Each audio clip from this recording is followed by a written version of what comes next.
Вітаю вас! Сёння нядзеля 22 лютага. У эфіры праграма «7 дзён». У бліжэйшую гадзіну успомнім самае важнае, прааналізуем факты, падвядзем вынікі адыходзячага тыдня і паглядзім на падзеі вачыма нашых корэспандэнтаў. У студыі Артур Смалякоў пачнем з галоўных рэспубліканскіх навін. Эканоміка стала рэальным полем бою. Пра гэта прэзідэнт Беларусі Александр Лукашенко заявіў падчас прыёму справаздачы ўрада за 2025 год. Эканамічнымі інструментамі дасягаюцца мэты класічнай вайны. Адабраць рэсурсы і выклікаць сацыяльныя пратэсты. Сярод метадаў ціску, санкцыі, тарыфныя войны, барацьба за тэхналогіі. Прэзідэнт звярнуў увагу ўрада на спад у прамысловасці. У чырвонай зоне важнейшыя паказчыкі – экспорт, інфляцыя, складскія запасы, агульны ўзровень затрат. Прэзідэнт адзначыў, што над паляпшэннем якасці і зніжэннем затрат трэба працаваць пастаянна. Настроіў экспарцёраў на актыўную работу і асваенне новых рынкаў збыту.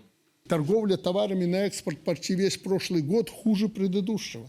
Из отрицательных значений выбрались только в ноябре-декабре. И, казалось бы, можно гордиться результатом. Выполнили экспортный план пятилетки.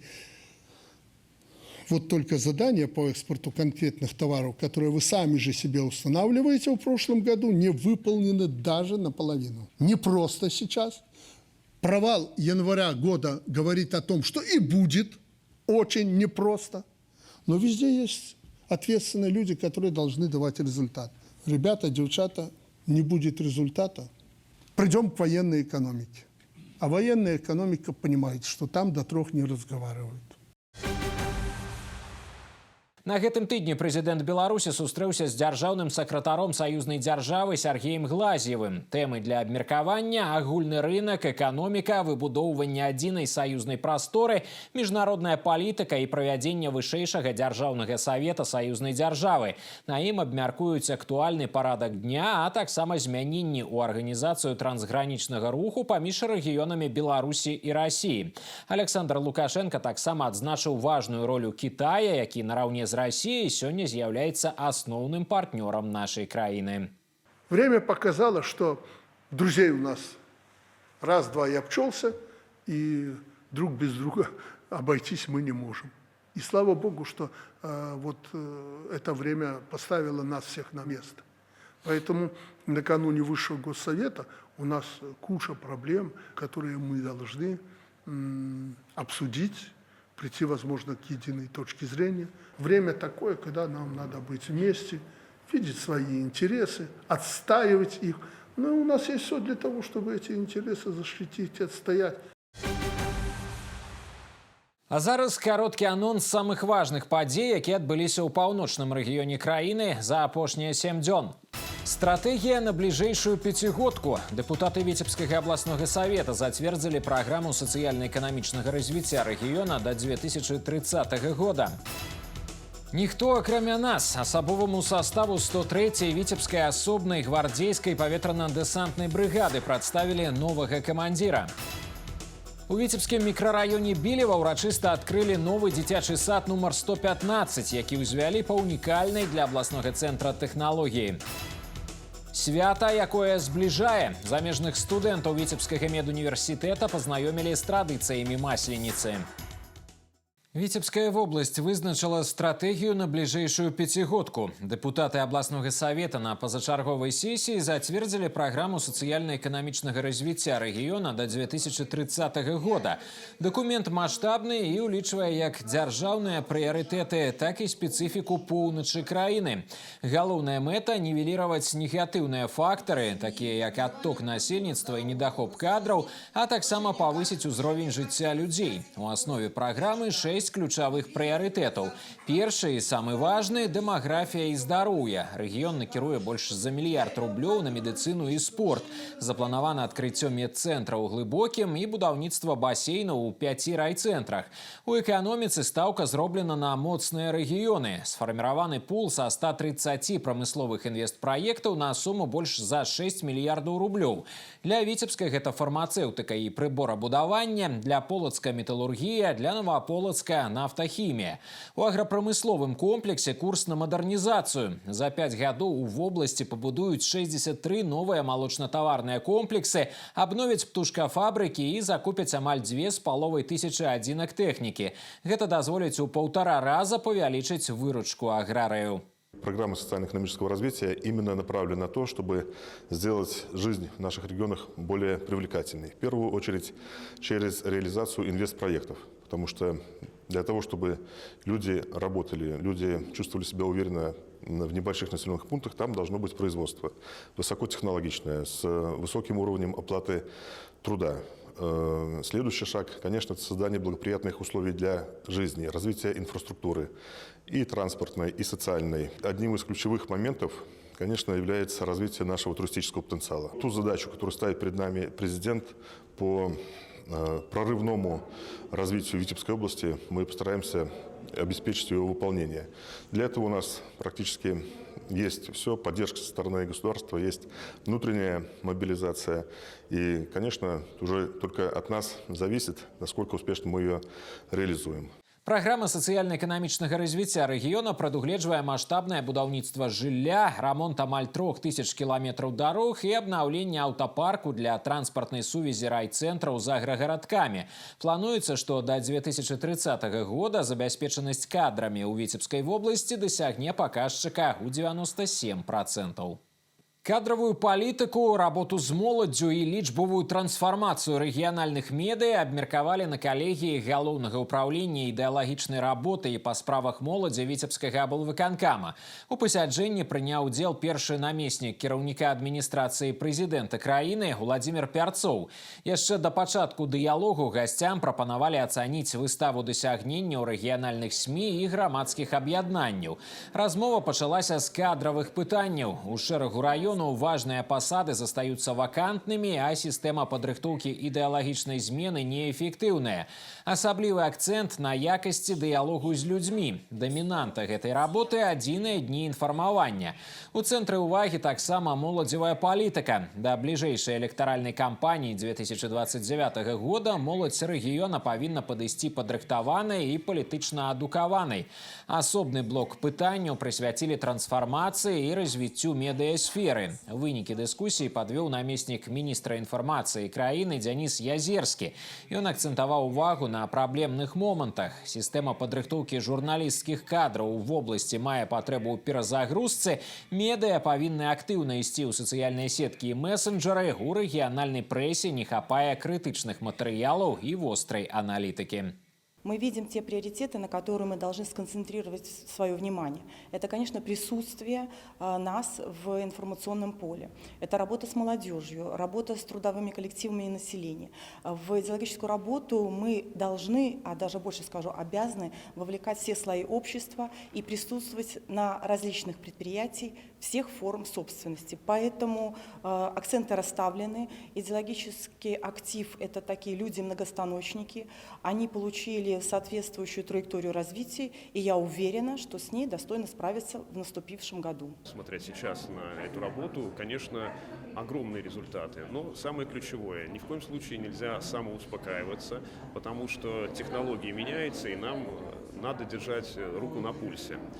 Что касается оперативности реагирования на критически важную информацию, то, наверное, самое ключевое в работе государственных органов – это действительно обнажать проблематику, которая у нас есть. Не бояться об этом прямо говорить. Именно таким способом мы и способны заработать доверие граждан и доверие к тем решениям, которые принимают в том числе органы государственного управления.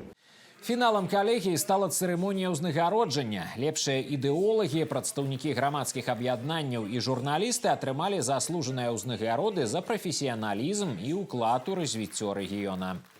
Як фарміруецца грамадскі настрой, чаму інфармацыя можа стаць сродкам разбурэння краіны і як засцерагчы дзяцей ад негатыву ў медыяпрасторы? Гэта цэнтральнае пытанне інфармацыйна-асветніцкага праекта «Дыялогі па сутнасці». У Віцебскім абласным інстытуце развіцця адукацыі з педагогамі паўночнага рэгіёна сустрэўся дэпутат Палаты прадстаўнікоў Нацыянальнага сходу Беларусі Руслан Шкодзін. Размова пра інфармацыйную бяспеку з канкрэтнымі прыкладамі і асабістымі цікавымі гісторыямі. Уменне знаходзіць ісціну ў лічбавым потоку, не давяраць сумнеўным відэаролікам і не весціся на правакацыі – важнае ўменне як для дарослых, так і моладзі. Змястоўная размова ў адкрытым фармаце, магчымасць выпрацаваць адзіныя падыходы. В первую очередь для нас, как для педагогов, остается важным воспитание информационной культуры наших детей, воспитание информационной культуры наших родителей.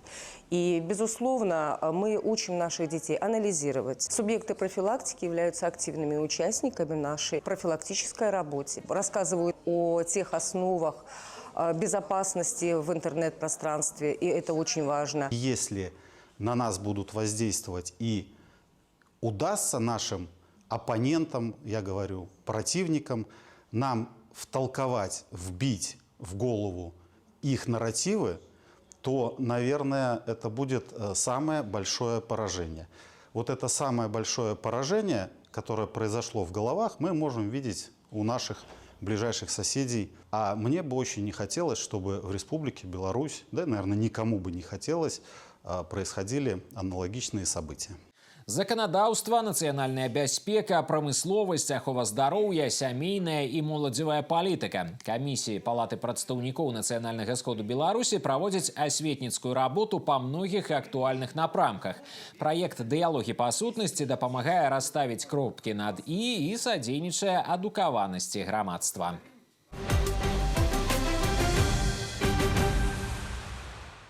Гарадок для самых маленьких. У Віцебскім мікрараёне Білева ўрачыста адкрылі новы дзіцячы сад нумар 115. Узвялі яго па унікальнай для абласнога цэнтра тэхналогіі. Дашкольная установа стане другім домам для 190 хлопчыкаў і дзяўчынак. На новаселле завітала наш корэспандэнт Інна Падрэцкая. У мікрараёне Білева сапраўднае свята дзяцінства. Нагода прыемная – новаселле. Под гучныя апладысменты і салют з канфеці сімвалічна ўручылі ключ ад новага дзіцячага сада нумар 115 «Гарадок».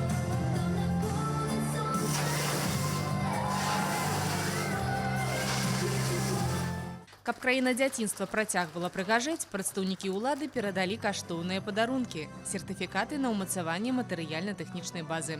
Гарадок сучасны і экалагічны. Новы дзіцячы сад узвялі па унікальнай для горада тэхналогіі са зборных панэляў. За маштабнай будоўляй сачылі сотні гараджан, а жыхары маладога мікрараёна Білева з нецярпеннем чакалі запрашэння на новаселле. У меня 4 детей, ходит только 2, потому что 2 уже школьники. Одной 5 лет, а второй только 2 годика, поэтому в ясельную группу. Хорошие условия созданы для детей, и сами игрушки, где они, и сама группа. Моему сыну 5 лет, и пойдет в 10-ю группу. Дети будут развиваться и физически, и эмоционально, и умственно. Поэтому очень рады этому и гордимся тем, что в нашем районе открылся такой замечательный садик. Басейн, музычная і гімнастычная залы, пральны комплекс, харчблок з сучасным абсталяваннем. Для ўсебаковага развіцця самых маленькіх віцяблян створаны неабходныя умовы. Хлопчыкі і дзяўчынкі змогуць праводзіць тут час з комфортом і карысцю. Замечательно, что именно открытием этого детского сада мы открываем, так скажем, череду подобных мероприятий в новой пятилетке. Конечно, социально ориентированная политика, которая проводится и в нашей стране, и в нашей области, она будет давать свои результаты. Я уверен, что подобных учреждений будет появляться все больше и больше. Главное, чтобы у нас было больше и больше детей, а мы их обеспечим всем необходимым. Гарадок стане другім домам для 190 хлопчыкаў і дзяўчынак. Яны пачалі асвойвацца на новым месцы. Першыя ўражанні станоўчыя. Мне нравится ходить в садик, тут весело. Я играла вообще с игрушкой. С кубиками, кстати. Мне нравится ходить в садик, я люблю в спортзале заниматься.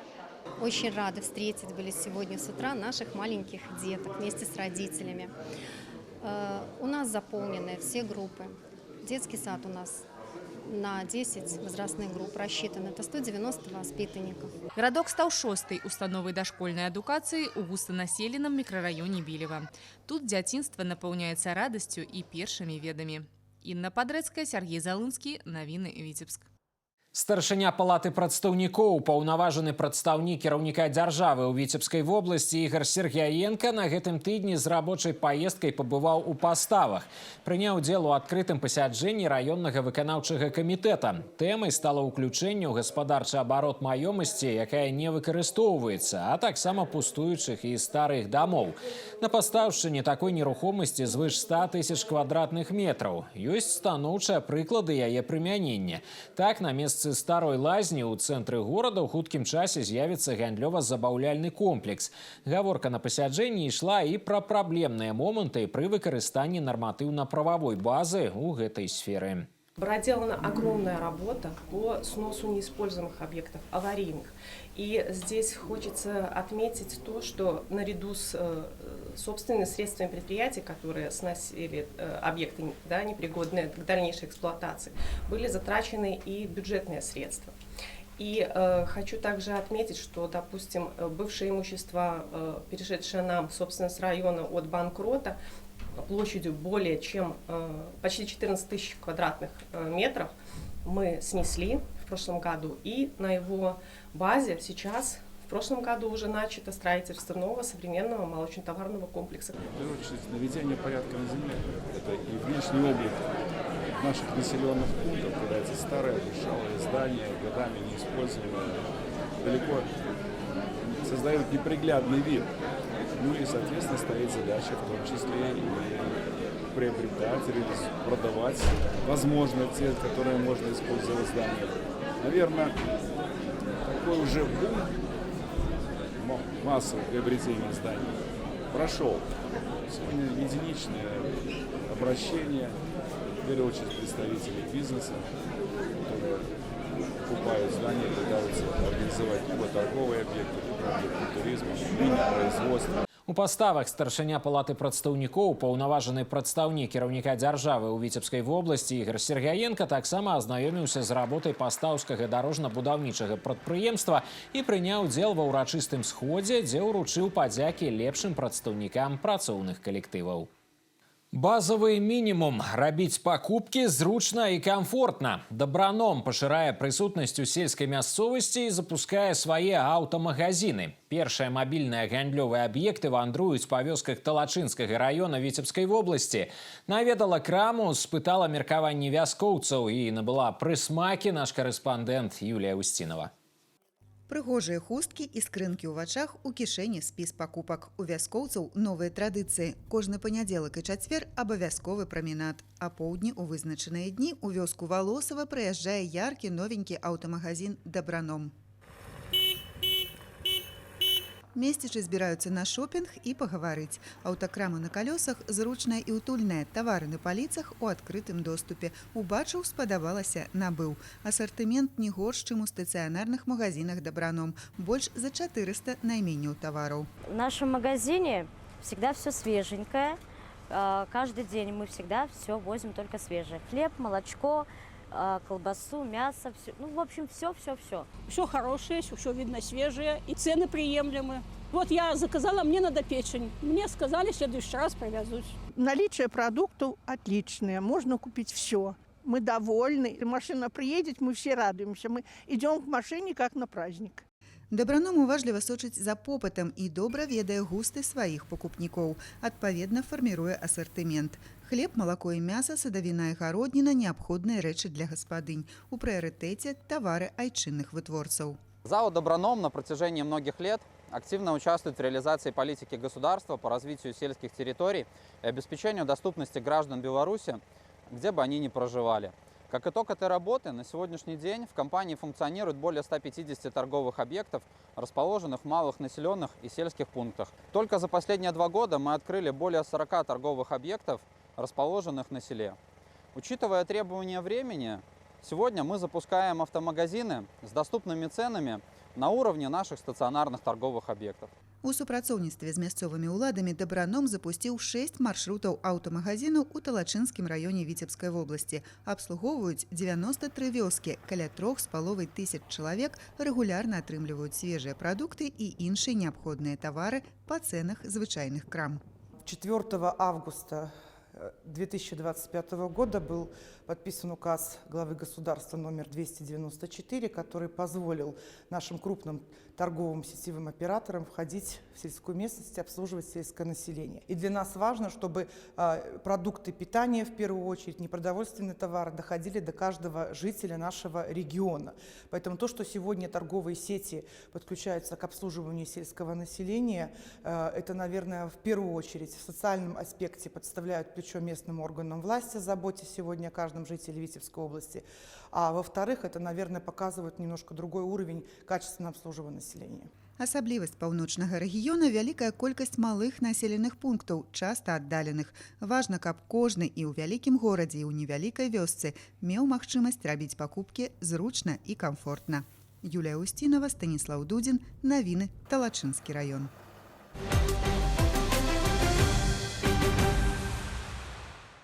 Без іх дакладных разлікаў нельга пабудаваць дом, пракласці дарогу і нават запусціць навігатар у смартфоне. 21 лютага ў Беларусі сваё прафесійнае свята адзначылі тыя, хто літаральна ведае цану кожнай пядзі роднай зямлі.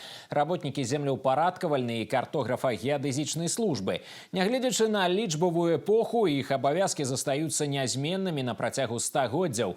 Вымяраць, апісваць і захоўваць парадак на зямлі. Сёння ад іх працы залежаць не толькі поспехі ў эканоміцы і бяспека краіны, а і рацыянальнае выкарыстанне самага каштоўнага рэсурсу краіны. Як сучасныя тэхналогіі мяняюць адну са старэйшых прафесій і над якімі праектамі сёння працуюць віцебскія спецыялісты, раскажа дырэктар праектнага інстытута Витебск Гипрозем Игорь Исаченко. Игорь Владимирович, здравствуйте. Расскажите в целом о том спектре задач, которые сегодня стоят перед вашими сотрудниками, насколько они сложны. Ну, спектр задач, он один. Все, что связано с землей, если так по-простому сказать, все измерения, юридические отводы, установление, восстановление границ и так далее и тому подобное, это связано прежде всего с нашим институтом.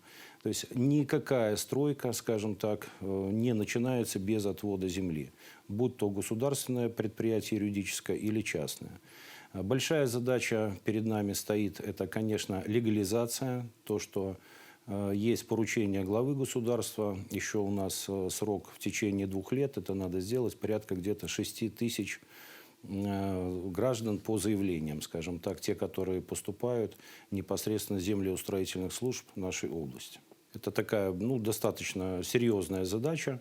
Граждане идут. Почему? Потому что надо будет или освободить этот кусочек земли, где произошел самозахват, или узаконить. Также, конечно, большая работа по юридическим лицам. В целом я хочу отметить, что за прошлый год, если брать в среднем, мы делаем где-то приблизительно каждый месяц, если взять усредненно, 420 граждан и порядка где-то 320 юридических лиц.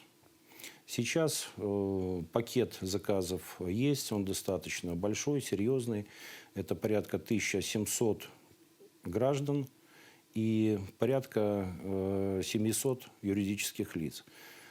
Каждый месяц поступают заявки, то есть этот процесс такой как бы непрерывный, поэтому мы с уверенностью смотрим в будущее, практически видим, что на 5-летку минимум мы обеспечены работой. Каким видите развитие Витебск Гипрозема в ближайшие годы? На чем, может быть, будут сделаны основные акценты? Ну, основной акцент, конечно, это наше богатство, это наши люди, прежде всего. Поэтому у нас достаточно хороший социальный пакет, непосредственно с профсоюзом, прежде всего. Не буду перечислять, это и выплаты, очень многие по различным направлениям. Это и возможность занятия спортом, это и поддержание в плане медицины, прежде всего. В техническом перевооружении мы всегда ставку делаем на оборудование высокотехнологичное. То есть, если есть какие-то новинки, скажем так, мы их всегда берем, внедряем по тем же самым, как по GPS-навигаторам. Транспорт мы практически, в связи с тем, что достаточно большие пробеги, мы по всей Витебской области работаем, где-то практически через 3-4 года мы меняем. Смотрим машины такие, чтобы были высокопроходимые, с тем, чтобы можно было доехать в каждую деревушку. Ну и опять все зависит, опять же, от погодных условий. Как показала зима, в этом году необходим транспорт, ну, в принципе, тот, который у нас и есть. Практически мы работаем с машинами с высокой проходимостью. Все у нас. Игорь Владимирович, ну и остается только поздравить коллег с праздником. Пожалуйста, вам слово. Спасибо за предоставленную возможность поздравить. Всех сотрудников Витебсгипрозема я поздравляю с профессиональным праздником. Конечно, желаю им крепкого здоровья, терпения, благополучия им, их семьям, с тем, чтобы на предприятии были хорошие заказы, хорошие возможности. Ну, а всем остальным добра, мира и благополучия. Спасибо, Игорь Владимирович. Присоединяемся к поздравлениям и продолжаем. Спасибо. Абарончая моц беларускага войска і патрыятызм у сучасных умовах. Тэма адзінага дня інфармавання. Гаворка пра нацыянальную бяспеку. У Віцебскім раёне генеральны дырэктар сталічнага тэлебачання Александр Асенко выступіў перад працоўным калектывам вядучага ў краіне вытворцы вакцын, сыроватак і фармакалагічных ветэрынарных прэпаратаў. Расказаў пра актуальную знешнепалітычную сітуацыю, умацаванне абароназдольнасці нашай краіны. Падкрэсліў, што ў рэспубліцы створана прафесійна падрыхтаваная і добра аснашчаная армія. За апошнія 5 гадоў закуплена і пастаўлена ва ўзброеныя сілы больш за 300 тысяч адзінак новых узораў і камплектаў узбраення. Мы независимая страна, независимо уже достаточно продолжительное время, и мы должны дальше продолжать существовать именно как независимая страна. Поэтому формирование новых вооружений, да, формирование новых видов войск, это все, конечно, очень актуально. И понятно, что необходимо сюда выделять средства, которые выделяются нашим государством, работать на предупреждение. Всегда хочется поговорить с человеком. Люди должны видеть не только на экранах мониторов, не только в газетах ту или иную информацию. У них должна быть возможность задать вопрос тому или иному лектору. Когда ты общаешься с человеком глаза в глаза, это всегда вызывает элемент доверия, прежде всего. И вот я неоднократно уже бываю в наших регионах и вижу, что такие встречи нужны, и они абсолютно полезны. Міністр адукацыі Рэспублікі Беларусь, старшыня рэспубліканскага грамадскага аб'яднання «Беларусь» Андрэй Іванец у рамках адзінага дня інфармавання сустрэўся з калектывам адкрытага акцыянернага таварыства «Нафтан» у Новополоцку. Адзін з асноўных пасылаў – абарона сваёй краіны, абавязак кожнага яе грамадзяніна. А патрыятызм – гэта гарант захавання суверэнітэту і незалежнасці дзяржавы, апора нацыянальнай бяспекі і адзінства. Такія сустрэчы ў працоўных і моладзевых калектывах пляцоўка для адкрытага дыялогу. Удзельнікі могуць атрымаць тлумачэнні па ключавых напрамках дзяржаўнай палітыкі. Ад гісторыі злучэння да знаёмства з вайсковым побытам. Напярэдадні дня абаронцаў айчыны і ўзброеных сіл Рэспублікі Беларусь віцебскія дэсантнікі арганізавалі дзень адкрытых дзвярэй. Праграма для больш чым 500 школьнікаў захапляльная. Пляц-канцэрт аркестра, экскурсія ў музеі, казармы, а таксама выстава экіпіроўкі, зброі і тэхнікі.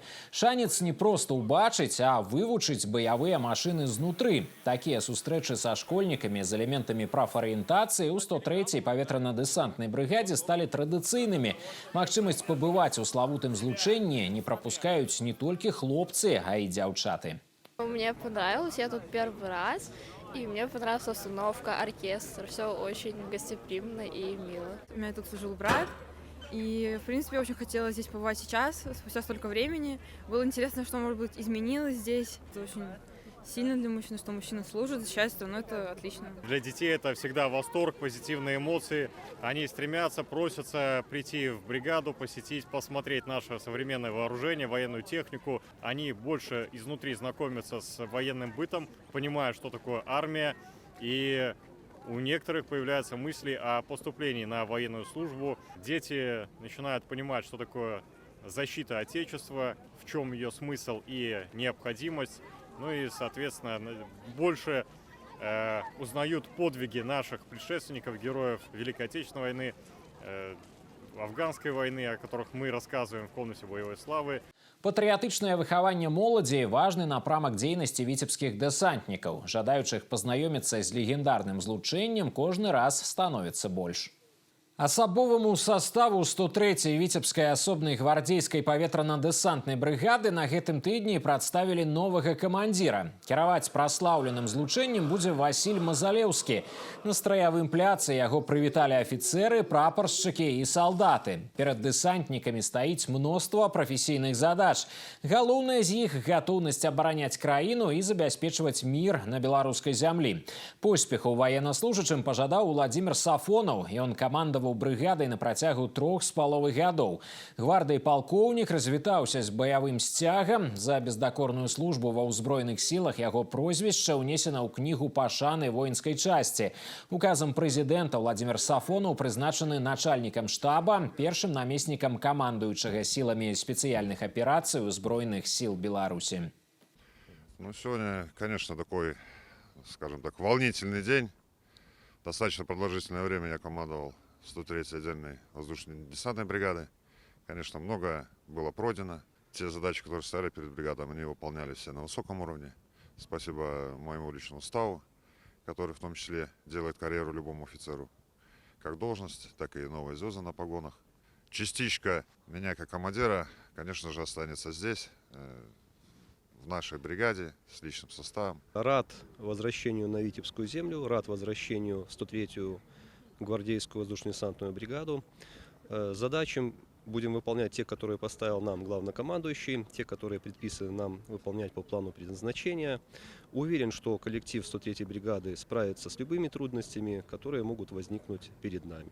По доброй традыцыі цырымонія завяршылася ўрачыстым маршам. Вайскоўцы 103-й віцебскай асобнай гвардейскай паветрана-дэсантнай брыгады прайшлі ў страі пад гукі аркестра. Герояў акцыі «Грамадзянская мужнасць» узнагародзілі ў Віцебску. Лаўрэатамі сталі жыхары вобласці, якія сваёй неабыякавасцю дапамаглі папярэдзіць альбо раскрыць злачынствы. Хто аказаў садзейнічанне ў затрыманні парушальнікаў грамадскага парадку, не прайшоў міма чужой бяды, праявіў рашучасць і актыўную грамадзянскую пазіцыю.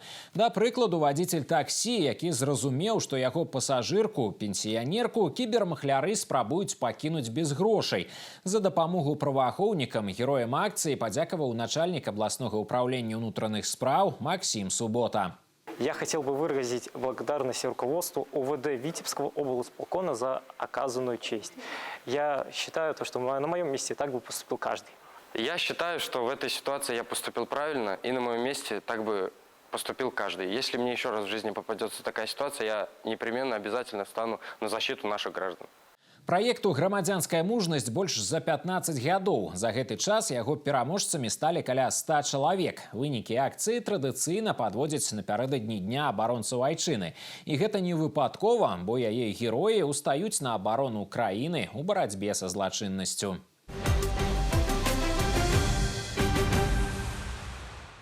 Таленавітая, ініцыятыўная, неабыякавая. У Віцебску ушанавалі лаўрэатаў абласной моладзевай прэміі БРСМ «Дасягнення». Гэта людзі, якія актыўна ўдзельнічаюць у жыцці паўночнага рэгіёна, любяць сваю краіну і гатовы памнажаць яе багацці.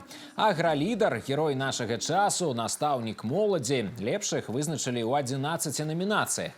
Яны займаюцца грамадзянска-патрыятычным выхаваннем, дабіліся сур'ёзных вынікаў у галіне моладзевай палітыкі, праявілі сябе ў студатрадаўскім і валанцёрскім рухах, грамадскай рабоце і спорце. Запаветныя статуэткі лаўрэатам уручылі ганаровыя госці.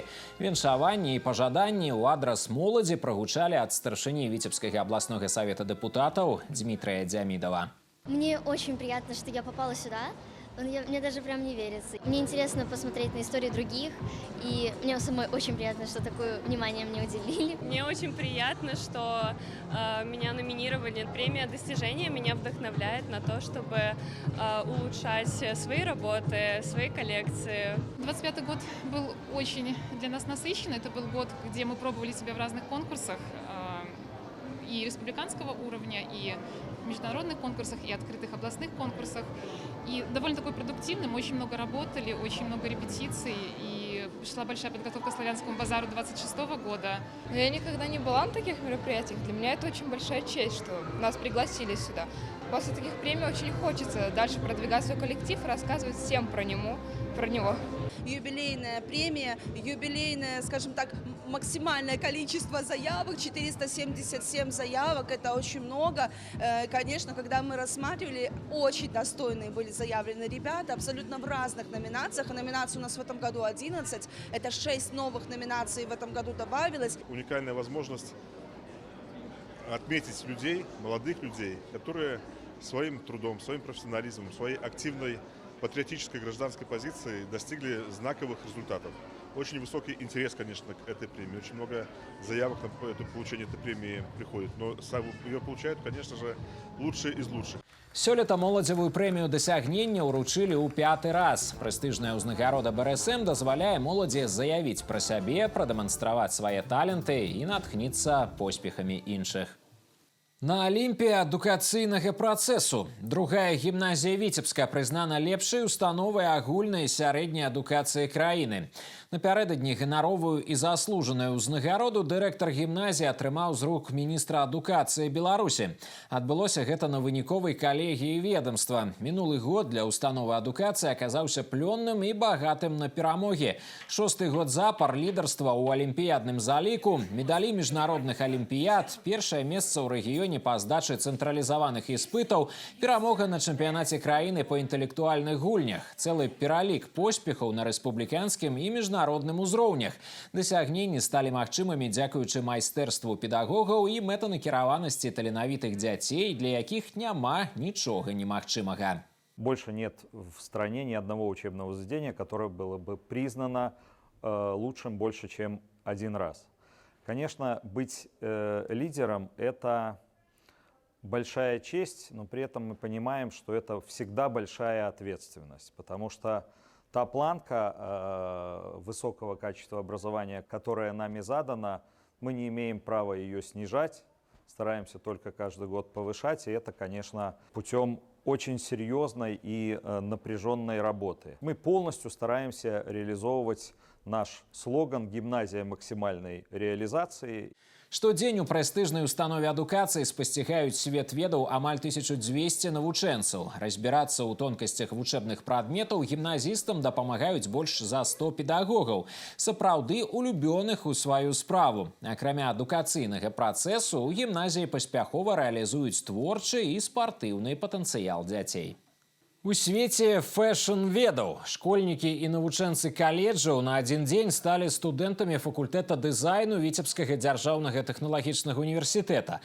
Патэнцыйным абітурыентам падрабязна расказалі пра ВНУ і яе модныя спецыяльнасці. Юнакі і дзяўчаты паўдзельнічалі ў майстар-класах. З дапамогай мудборда, дошкі натхнення распрацавалі ўласную капсулу адзення, даведаліся сакрэты прадметнай фатаграфіі, пазнаёміліся з мастацтвам афармлення друкаваных тексту, перанялі опыт побудовы композиции.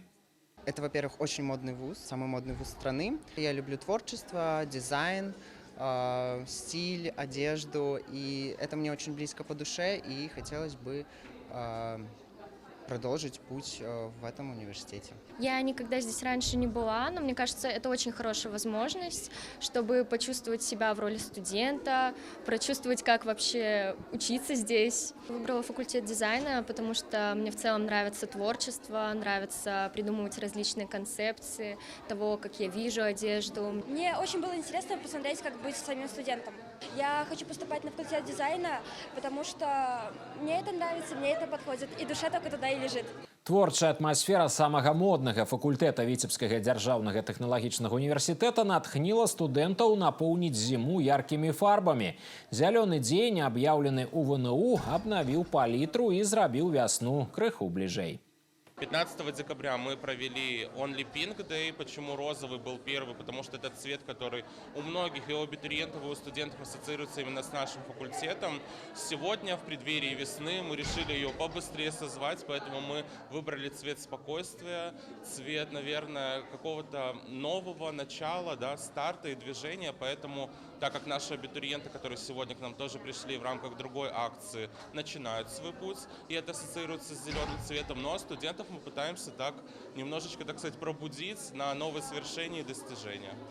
Факультэт дызайну ВДТУ вядомы творчымі поспехамі студэнтаў і выпускнікоў. Аўтарскія калекцыі, дыпломы модных праектаў і конкурсаў, удзел у міжнародных паказах. Дзяржаўны архіў Віцебскай вобласці прызнаны лепшым у краіне. Такую высокую ацэнку сваёй рабоце калектыў прадпрыемства атрымлівае 3-й год запар. Задача спецыялістаў – захаваць дакументы гістарычнай важнасці дзеля будучых пакаленняў. Сёння ў абласным архіве беражліва ўтрымліваюць каля 1,5 мільёна спраў, з іх больш за 11 000 асабліва каштоўных. У рамках дзяржаўнай праграмы «Лічбавая Беларусь» архівісты штогод пераводзяць у лічбавы фармат да 1000 дакументаў. Гэта дазваляе палепшыць іх захаванасць, а даследчыкі могуць вывучаць інфармацыю ў сістэме адкрытага доступу. Мы адлічбоўваем дакументы, якія адносяцца да катэгорыі асабліва каштоўных. Гэта найбольш, скажем, змястоўныя дакументы. І прыватнасці на 2026 год у нас запланаваны на сканирование документы органов советской улады, які датуюцца 1920 годами, а таксама документы Витебского облвыканкама за 1950-е годы. Сотрудники нашего архива, они действительно профессионалы. Проводят работу с населением. Все граждане, которые обращаются к нам, они получают ту или иную информацию. Основная задача архива – это принять на хранение документы, сохранить и показать их нашим потомкам, чтобы они могли посмотреть, проанализировать и сделать определенные выводы с истории нашего государства. Наш архив в прошлом году победил в номинации «Лучший читальный зал областного архива», что очень отрадно. Приходят студенты, которые ищут информацию для своих курсовых, для своих дипломных работ. Это и история педагогического образования на Витебщине, это и история искусства, история художественных школ. Но в целом самая запрашиваемая тема – это, конечно же, история семьи. Чытальную залу Дзяржаўнага архіва Віцебскай вобласці за мінулы год наведалі каля 2000 чалавек. Супрацоўнікі адзначаюць, інтарэс да гістарычнай спадчыны пастаянна расце і не толькі з боку даследчыкаў.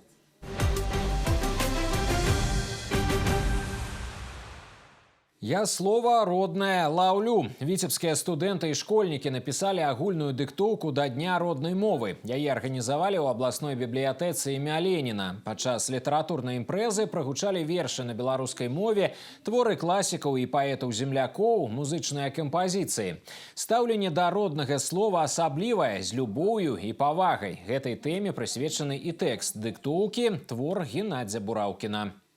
Я сам выклікаўся прыйсці на гэтую дыктоўку, бо мне вельмі падабаецца размаўляць на беларускай мове, чытаць беларускія тэксты.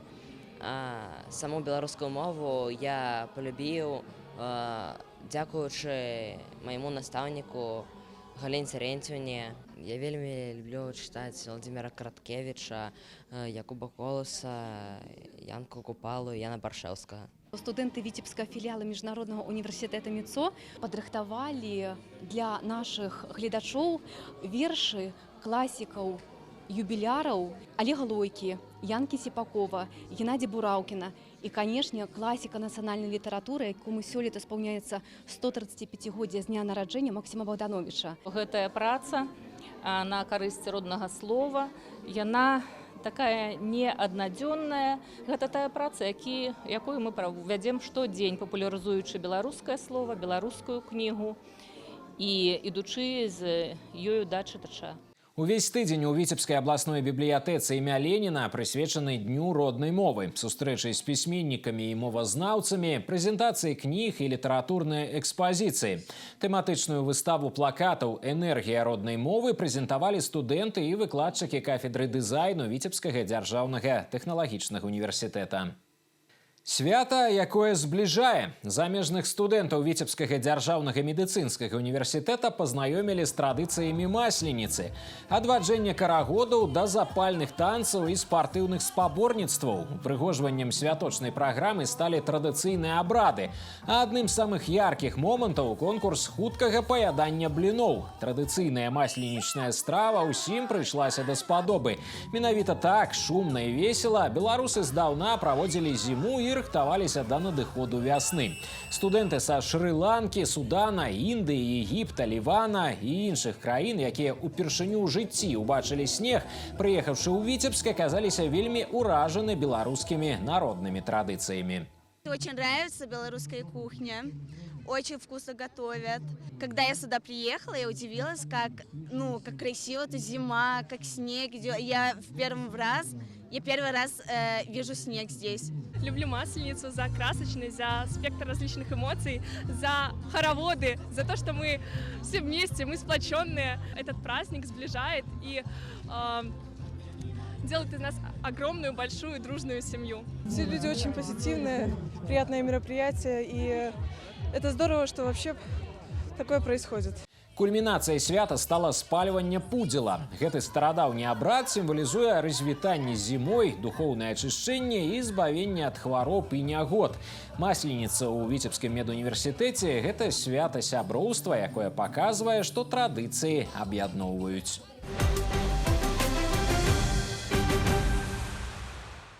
Да Дня жанчын спецыялісты віцебскага зелянбуда плануюць вырасціць каля 16 тысяч тюльпанаў і ўдвая больш руж. Зараз кветкі падрастаюць у цяпліцах прадпрыемства.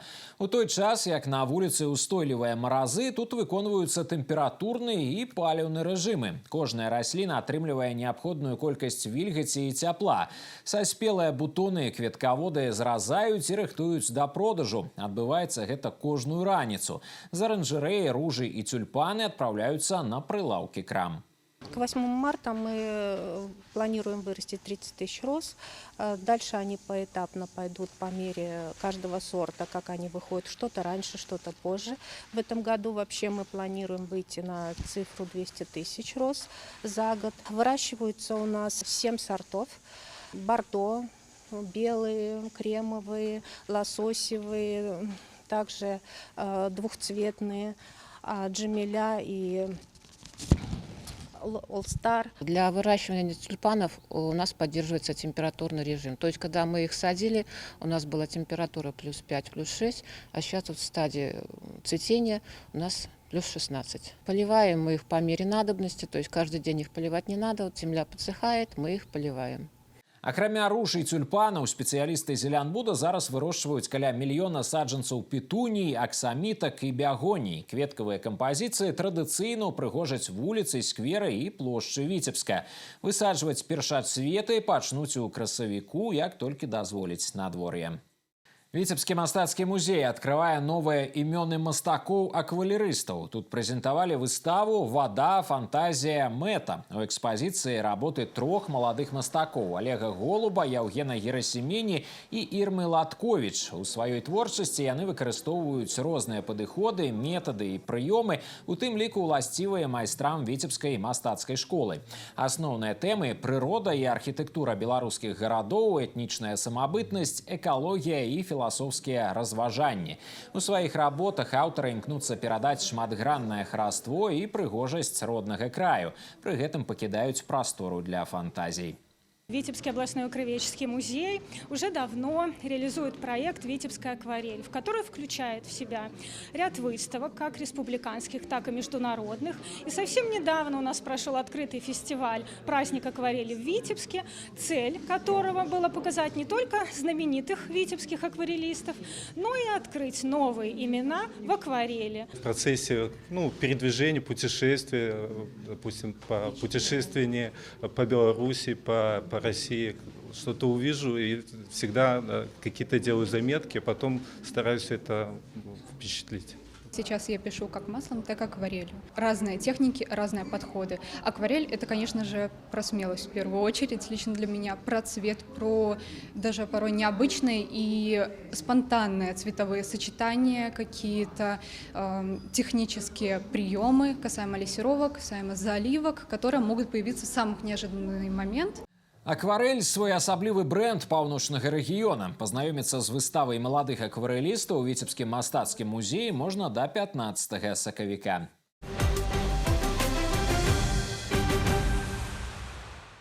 Віцебская лыжня 2026. Абласное спартыўна-мастацкае свята ў суботу прыняў гарадок. У эстафетных лыжных гонках выступілі каманды абласных, гарадскіх і раённых уладаў, сілавых структур, навучальных устаноў, прадпрыемстваў і арганізацый вобласці. Індывідуальныя гонкі адкрылі старты ветэранаў спорту. Насычаная аказалася і культурна-масавая праграма свята з разнастайнымі конкурсамі і гульнямі. Перацягванне каната, узняцце гіры, дартс, армрэслінг. Працавалі фудкорты, дзе сваю прадукцыю прадставілі прыдзвінскія вытворцы. Атмасфера віцебскай лыжні і шчырыя эмоцыі удзельнікаў свята у выпусках рэгіянальных навін у панядзелак. Спорт – гэта не толькі лічбы на табло, гэта драматургія, якой пазайздросціць любы тэатр. Слёзы шчасця, горыч паражэнняў, нечаканыя развязкі і неверагодная воля да перамогі. Дзе кіпелі самыя гарачыя жарсці і хто стаў галоўным героем спартыўнага тыдня. Усе падрабязнасці ў аглядзе Сергея Мисурагіна. Самыми яскравыми спортивными падзеямі на мінулым тыдні, на мой погляд, стали спаборніцтвы па стральбе з лука і фехтаванне.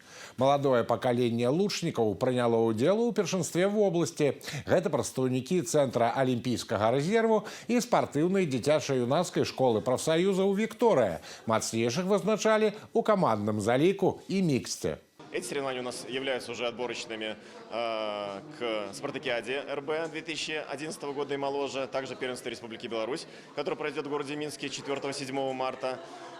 Уже очень колоссально большой состав планируем вывозить, это 18 спортсменов, впервые такое, обычно максимум 16 мы вывозили. Вот, поэтому очень важный старт для того, чтобы мы максимально подготовились к этим соревнованиям. Я занимаюсь стрельбой из лука 1,5 года. В этом сезоне я успела побывать в городе Бресте на рождественских встречах и завоевала бронзу среди 50 участников. Я собираюсь выполнить мастера спорта. Это блочный лук, он намного мощнее, чем классика. Я стреляю с него уже около года. И, наверное, он стал олимпийским, потому что очень интересный. Я хочу развиваться дальше и попасть на Олимпийские игры. Першынство паўночнага рэгіёна па фехтаванні сабрала каля паўсотні спартсменаў з Віцебска і Полацка. Спаборніцтвы прайшлі ў рамках Алімпійскіх дзён моладзі Рэспублікі Беларусь. Спартсмены выкарысталі два віды зброі – рапіру і шпагу. Спрэчка за месцы ў составе зборнай Віцебскай вобласці. Принимают участие у нас около 45 спортсменов в двух видах оружия – рапира и шпага. Главной задачей данных соревнований является развитие и популяризация фехтования в Витебске и Витебской области, повышение спортивного мастерства, а также комплектование сборной Витебской области по фехтованию. У меня сезон вполне успешно сложился, немного поездил на соревнования, отфехтовал много боев с другими областями, ну и пришел в лучшую физическую форму, чем был. Готовился много. Если до этого тренировки были 3 раза в неделю, максимум 4, то когда были соревнования каждый день, причем бывало и по 2 раза. Работал больше на скорость, чтобы быстрее войти в дистанцию, ну и уколоть. Рэспубліканскія спаборніцтвы па фехтаванні алімпійскія надзеі ў красавіку пройдуць у Брэсце. За паўночны рэгіён у складзе зборнай Віцебскай вобласці выступяць 18 спартсменаў.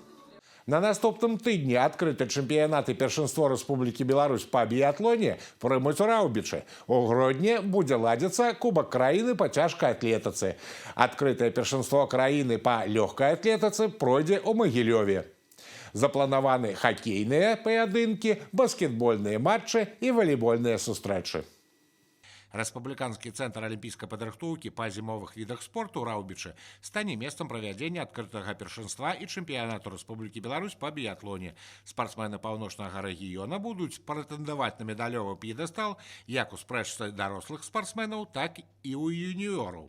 У грудні стартуе Кубак краіны па цяжкай атлетыцы. У Магілёве пройдзе адкрытае першынство Беларусі па лёгкай атлетыцы ў памяшканні. Спартсмены прыдзінскага краю гатовы скласці канкурэнцыю сапернікам у бегу, хадзе, скачках скаках і мнагаборстве. Цяпер да іншых тэм. У панядзелак 23 лютага у хакейным розыгрышы аршанскі лакаматыў у гасцях згуляе з Гомелем, а ХК Віцебск таксама на выездзе памерыцца сіламі з металургам. У аўторак новаполацкі хімік высветліць адносіны з авіятарам. Пасля гэтага каманду з Нафтаграда чакаюць 2 домашнія паядынкі з Лідай. Аршанскі лакаматыў высветліць адносіны з Нёманам, а Віцебск з Дынама Маладзешна. У аўторак на паркет выйдзе і баскетбольны клуб «Рубон». На выездзе падапечныя Руслана Байдакова згуляюць з Мінскам. Сталічныя баскетбалісты на 5 ачкоў апярэджваюць нашых землякоў у турнірнай табліцы. Валейбольны клуб «Марка ВДТУ» 28 лютага правядзе гасцявы паядынак супраць Мінска. Гэта адзін з аўтсайдераў розыгрышу, якога проста неабходна абыгрываць. На гэтым усё. Такімі былі галоўныя падзеі апошніх 7 дзён. Наперадзе новы працоўны тыдзень, падчас якога мы працягнем сачыць за тым, што адбываецца ў паўночным рэгіёне і краіне. Дзякуй, што былі з намі. Усяго добрага і да пабачэння.